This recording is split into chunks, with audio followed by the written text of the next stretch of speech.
It's always really good to get in, see some familiar faces again and get back into the environment. And everyone's really excited about the challenges that are coming up in the next few weeks.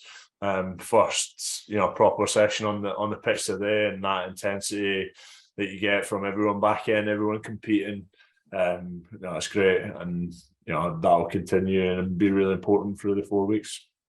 Where do you think the Scotland team are right now, Grant, a year out from a World Cup? Like you say, I think we've shown in most games we've played, if not all the games we've played, that when we're right at it and when we get our best version of ourselves in attack and defence, we're good enough to beat any team. I have no doubt of that, but our consistency hasn't been good enough. You've alluded to it.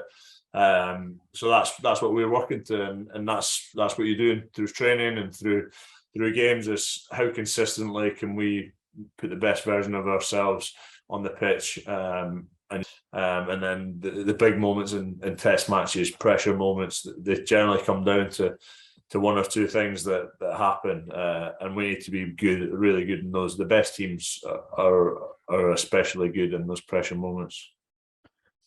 I'm delighted for Jamie. He's developed as a player. I've known him since he came straight out of school in Edinburgh, and we knew the talent, the kind of old head on young shoulders. He's always, in my eyes, he was always going to be Scotland captain, and the way he's developed over the last few years, a standout player for us, whose leadership has evolved as well as he's got more experience. And I'm delighted for him. I know how much it means to him, and I know he'll do a great job.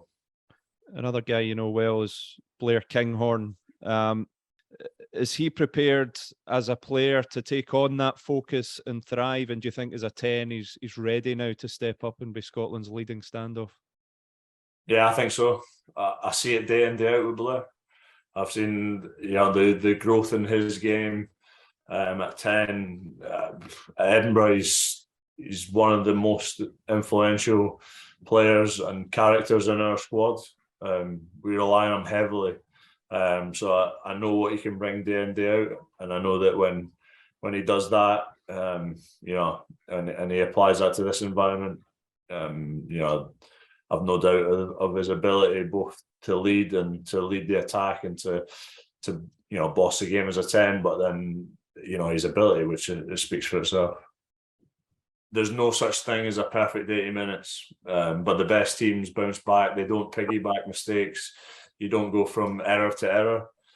So that's about identifying when things are going wrong, but then having that switch and the ability to, at the right times, make the right decisions. It might be to simplify the game a bit.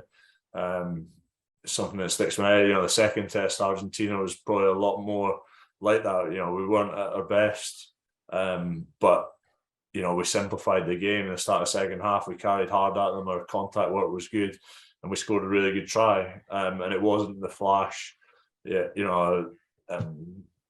all court attack. And we've got we've got the ability of the players in the room to do that. Our recent record against them has been outstanding. But every time we play at home, we feel, a responsibility to perform for the people, for our country, and for the people in the stadium, everyone watching at home. So that doesn't change who the opposition are. I'm sure they'll be gunning for us, and that feeling of they owe us one. So we want to make sure we're ready for that, and that we perform as we have against them, which has been, we've had some exceptional performances against them over the last few years, and it takes that because they're a top class team with top class coaches and players. So we're under no illusions that we can just expect to rock up and win. It has to be our best performance, and we've managed to deliver that the last few times against them, but that doesn't just happen, and we know that if we were in their camp, we'd be saying, we're due, these guys are due one, so we have to be ready to respond to that.